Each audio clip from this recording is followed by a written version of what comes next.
கிறிஸ்துவில் பிரியமானவர்களே, ஆண்டவராகிய இயேசு கிறிஸ்துவின் நாமத்திலே உங்கள் யாவரையும் வாழ்த்தி ஆசிர்வதிக்கிறேன். இந்த நாளுக்கென்று தேவன் நமக்கு அருளி இருக்கும் ஜீவ வார்த்தை சங்கீதங்களின் புஸ்தகம் 77 சங்கீதம் 14 வசனத்தில் இருக்கிறது.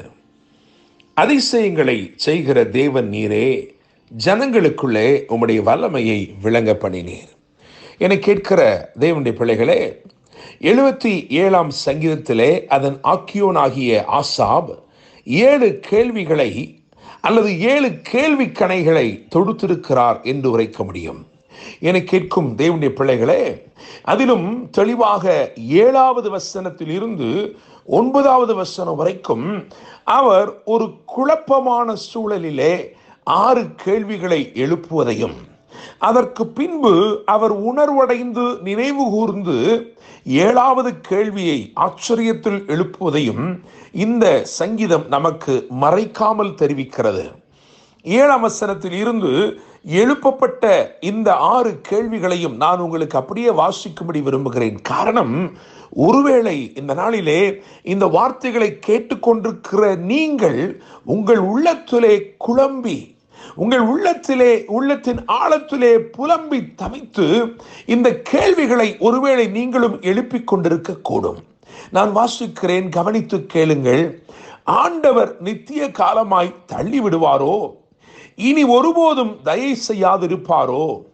அவருடைய கிருபை முற்றிலும் அற்று போயிற்றோ? வாக்குத்தத்தமானது தலைமுறைக்கும் ஒளிந்து போயிற்றோ? தேவன் இரக்கம் செய்ய மறந்தாரோ? கோபத்தினாலே தமது உருக்கமான இரக்கங்களை அடைத்து கொண்டாரோ என்றேன் என்று எழுதியிருக்கிறது.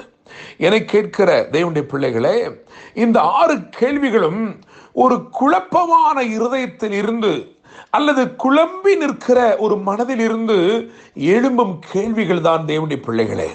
ஒருவன் நடந்து செல்கிற பாதையிலே எல்லாமே அவனுக்கு மறைவாய் இருக்கிறது, எனக்கு பாதை ஒன்றும் தென்படவில்லை என்று நினைக்கும் பொழுது அவனுடைய புலம்பலில் இருந்து பிறக்கும் கேள்விகள் தான் இவைகளெல்லாம். ஆனால் 10வது வசனத்திலே ஆசாப் இப்படியாய் சொல்லுகிறார், அப்பொழுது நான் இது என் பலவீனம், இது என்னுடைய பலவீனம், இப்படி நான் யோசிக்கிறேன் என்றால் நான் ஆவியிலே பலவீனனாய் இருக்கிறேன் என்று ஒப்புக்கொண்டு அதற்கு பிறகு அவர் சொல்லுகிறார் 3 காரியங்களை அவர் நினைத்து பார்க்கிறாராம். அவைகளை நான் முறையை வரிசைப்படுத்தி சொல்லும்படி விரும்புகிறேன். முதலாவது ஆசாப் நினைவு கூறும் காரியம் என்னவென்று சொன்னால், உம்முடைய பூர்வ காலத்து அதிசயங்களை நான் நினைத்து பார்க்கிறேன். 11ஆம் வசனத்தில் எழுதியிருக்கிறது, பூர்வ காலத்து அதிசயங்கள், தேவன் செய்த அற்புதங்கள், இஸ்ரவேலரை நடத்தி கொண்டு வந்த பாதைகள், இவைகளெல்லாம் அவர் நினைத்து பார்க்கிறார். எங்கள் தேவன் பூர்வத்திலே எப்படியெல்லாம் அதிசயங்களை செய்திருக்கிறார் என்று அந்த அதிசயங்களை, அந்த அற்புதங்களை தியானிக்கவும் அதை குறித்து பேசவும் முற்படுகிறார். 2வதாக அங்கே எழுதியிருக்கிறது, நீர் இதுவரைக்கும் எனக்கு செய்திருக்கும் செயல்கள். 11ஆம் வசனம் மற்றும் 12ஆம் வசனத்தை புரிந்து கொண்டு வாசித்தால் அதிலே விளங்கிக் கொள்ளும் 2வது அவர் நினைவு கூறும் 2வது காரியம் என்னவென்று சொன்னால், நீர் இதுவரைக்கும் எனக்கு செய்திருக்கும் செயல்கள், அதாவது நன்மைகள். என் வாழ்க்கையில இதுநாள் வரைக்கும் என்னை நடத்தி கொண்டு வந்தவர் நீர்தானே, இதுவரைக்கும் எனக்கு செய்த அதிசயங்களை எல்லாம் நான் நினைத்து பார்க்கிறேன் அப்பா, இதுவரைக்கும் நீ செய்த நன்மைகளை நான் நினைத்து பார்க்கிறேன். 3வதாக அவர் நினைவு கூர்ந்த ஒரு முக்கியமான காரியம் 10வது வசனத்திலே எழுதப்பட்டிருக்கிறதின் பிற்பகுதியில் இருக்கிறது. ஆனாலும் உன்னதமானவருடைய வலதுகரத்தில் உள்ள வருஷங்களை நினைவு கூறுவேன். He is thinking about the future.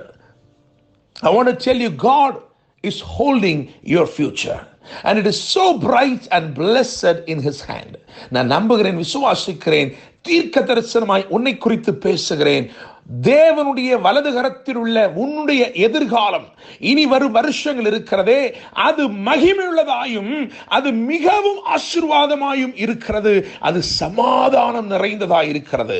தேவன் உன்னுடைய எதிர்காலத்திற்குள்ளே சமாதானத்தையும் ஜீவனையும் ஆச்சரியமான நன்மைகளையும் விதைத்து வைத்திருக்கிறார். நான் நம்புகிறேன், விசுவாசிக்கிறேன். இந்த 3 காரியங்களை நினைவு கூர்ந்த உடனே 7வது ஒரு கேள்வி ஆசாபுக்குள் எழும்பினது. அது ஆச்சரியம் நிறைந்த கேள்வியாய் எழுப்பினது. 13ஆம் வசனத்தில் எழுதப்பட்டிருக்கிறது, நம்முடைய தேவனை போல் பெரிய தேவன் யார்? நம்முடைய தேவனை போல் பெரிய தேவன் யார்? அந்த கேள்வி ஆச்சரியத்தில் எழுப்பிவிட்டுத்தான் இந்த 14ஆம் வசனத்திலே வாக்குத்தத்தமாய் சொல்லப்பட்டிருக்கிற வார்த்தைகளை பதிவு செய்திருக்கிறார்.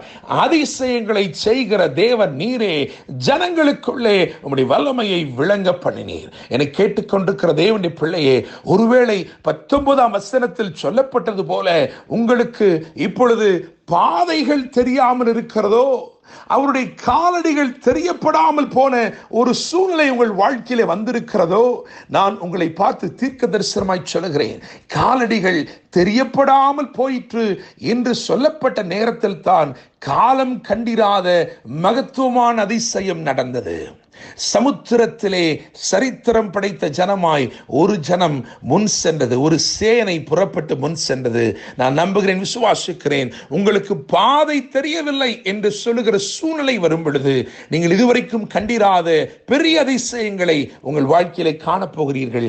கர்த்தர் தாம் இந்த வார்த்தைகள் மூலமாய் உங்களை ஆசீர்வதித்து வாழ வைத்து மேன்மைப்படுத்தி உயர்த்தி மகிமைப்படுத்துவாராக. என்றும் அன்புடன் pastor Daniel Moses. God bless you.